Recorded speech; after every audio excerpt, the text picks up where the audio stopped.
Back to the Preacher and the Prodigy podcast after a 1 week hiatus. Apologize to everyone who logged in looking for last week's podcast. I was actually over in Africa, over in the country of Ethiopia, on kind of a mission trip, and the time change ruined our plans for doing a Zoom episode of the Preaching the Prodigy podcast, but that also means that I missed every bit of the Indiana versus Michigan 20-15 knock them down, drag them out slugfest in Bloomington. Tell us a little bit about what happened uh, in the game. Yeah, you missed an interesting one. There was actually more hope for Michigan than you could say in any of their previous losses. To where Indiana really couldn't move the ball in the second half. Curtis Rourke had 16 passing yards in the second half, and threw a pick to Zeke Berry. He had an incredible game. Zeke Berry probably had the best game of his Michigan career, but Wink Martindale really did a great job of containing Curtis Rourke. Now they did score a few too many points in the first half, but you saw a good game, especially in the first half from Davis Warren. You'd like to see a little more conversion in the red zone. We had one touchdown and I believe 3 field goals, and a missed edge point. We went for 2, I think, and didn't get it. But overall, it was a pretty solid game. That's kind of what you would like to see at this point if you're a Michigan fan, going up against the number 8 team in the country on the road. Not a lot else to say about that game. It's looking good. The story continues to be healthy. Offensive ineptitude. Yeah, but it's better than it was like against Arkansas State when we really didn't know what we were doing. There seems to be a little bit more continuity within the offense and the offensive line. Except at Michigan, what did they run for 64 yards or something like that? How is that? Tell me how that's an improvement. Make that case. Well, so players are getting injured, and the chemistry is starting to get built, which is what you want to see heading into the end of the season and into the Ohio State game. And Davis Warren is starting to feel more comfortable back in the pocket, I would assume, after getting enough reps. There was a lot of question earlier in the season. How does he really feel in game time situations, and just is he used to the big time pass rush? And this seems to be a take that's widely at variance with like what Devin Gardner was saying. That say he's got happy feet, that he's not comfortable in the pocket. But he's experiencing ghosts. That he's worse now than he was. He's not experiencing ghosts like Jack Tuttle was. Jack Tuttle had a lot happier feet than Davis Warren has. And Davis Warren would probably have been the right pick for starting quarterback over Jack Tuttle. He was, in fact. With the way I see it. Well, it wasn't against Washington, but Tuttle lost the job. Defense played solid. You really like to see the cornerbacks get healthy and Mason Graham to get fully healthy. Resting up bye week this week, so hopefully they'll be ready to go. Will Johnson out again. Yeah, hopefully they'll be ready to go by come Northwestern and come Ohio State. So a bye week here. Nothing changes because we didn't pick the game in our overall guesses of the score. But Michigan desperately in need of a win against Northwestern because bowl eligibility rests upon it. They are not going to win in Columbus this year. So they need this victory to be able to have those extra weeks of practice, as we talked about at length earlier in the season. Looking back, Oregon was a game in which Michigan didn't seem in the first half like they would be competitive, but in the second half showed a little bit of spark until an interesting decision to have Samaj Morgan attempt to pass to Alex Orji, which was sniffed out instantly. It's getting too pretty. By the defense for Oregon. They go on to win the game 38-17? Yeah, 38-17. Garbage time points. It was really like a 14-point game. But yeah, and Michigan had a chance to make it 7 until a really weird fourth down play call that I think was probably the point at which most Michigan fans just said, I don't think Kirk Campbell can be our offensive coordinator in 2025. I think it was that play that was the straw that broke the camel's back. for that. Yeah, he's starting to get creative. He saw creativity against Michigan State, and he had a little bit of it against Oregon, but too much, and it'll backfire like it did in the red zone. Yeah. Sherman Moore did not have time to do a nationwide search for an offensive coordinator at that time of the season.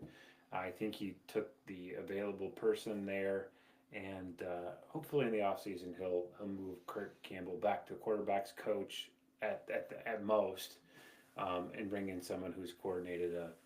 Did you want Brian Greasy to come over from San Francisco, or what? I floated it as a quarterback. I floated it as a person. Brian Greasy has done wonders with the Brock Purdy situation.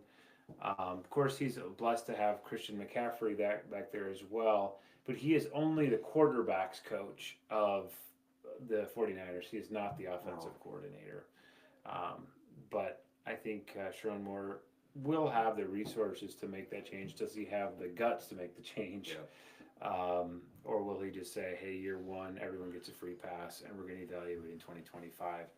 I think he's going to have to make a move there, and I think he also needs to really consider whether or not Grant Newsome is the long-term fix at offensive line. So we'll see. All right, let's move on and look forward.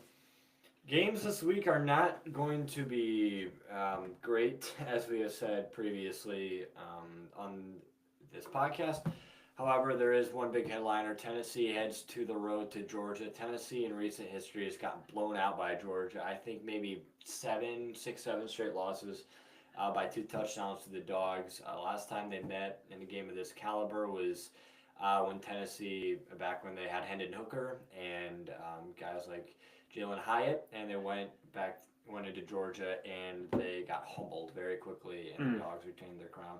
Georgia is now 12th in the country. Not really something they're looking at from the outside in on the playoff picture. Not really something we think we see. A few weeks ago going into Texas and beating them, but they are now out of the playoff picture as it stands right now, because Boise State would pass them, being the 5th highest ranked conference champion, and they would be just out of the picture.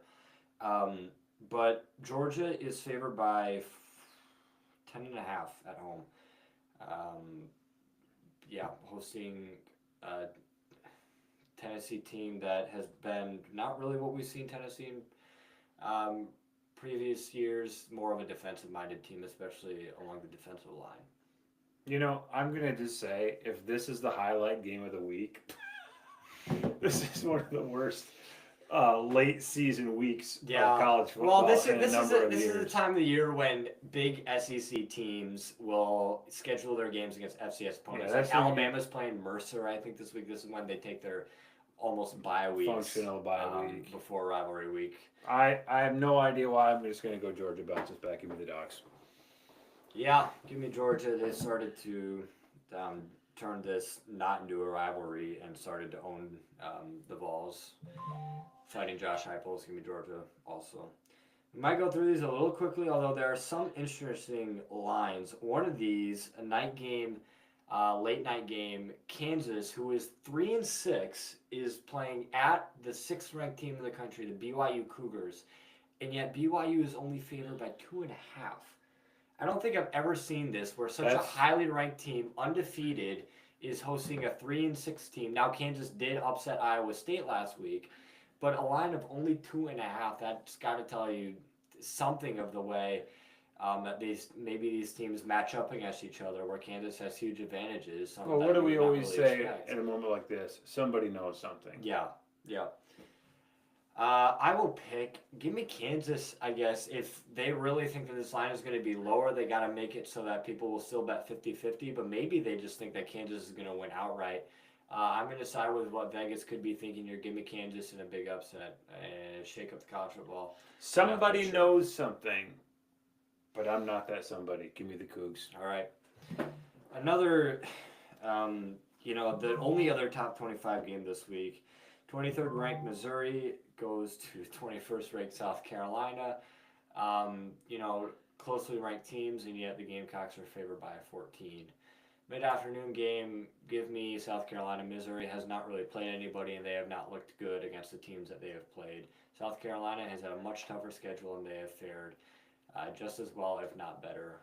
Give me Gamecocks to cover 14. South Carolina is kind of up and down. I'm going to take the Missouri Tigers.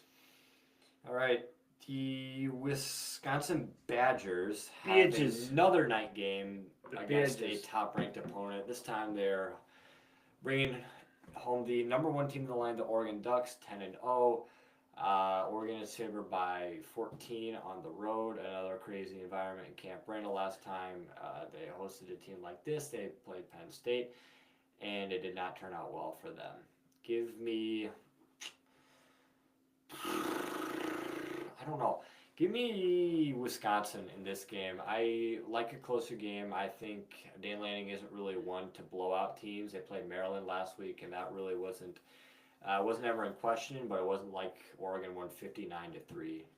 Give me Wisconsin to cover, maybe like a 31-21 kind of game. I'm going to take the Ducks. I think Dan Lanning toys around with people sometimes, but I think when he needs to make a statement, he can and he will. Dan Lanning, I'm guessing that he knows he's got a pretty good shot at the 5 seed, even if he loses the Big Ten championship, and he will not want to forfeit that position. I think Oregon wins this game fairly comfortably. I just still don't trust in Wisconsin right now, even when they jump around in Camp Randall. Give me the Quack Attack. And just because we need a 5th game to pick, we are going to look at our Wyoming Cowboys, the 2-7 team who we love dearly, heading to the road to play Colorado State. At elevation. And it's always at elevation In the the WAC. Mountain West. I still call them the Whack. Colorado State's favored by 9.5. I really don't know where they're coming from on this. Give me Wyoming to cover because I guess I'm a homer in this pick. Oh yeah, I'm can't go against Wyoming in this one because, Colorado State is just not our team, so we can't pick them. Great game by Harrison Whaley, and that's all the insight we got. Yeah, in this one. I'm just definitely gonna ride or die with those Cowboys. The pride of Laramie, Wyoming, and America's team.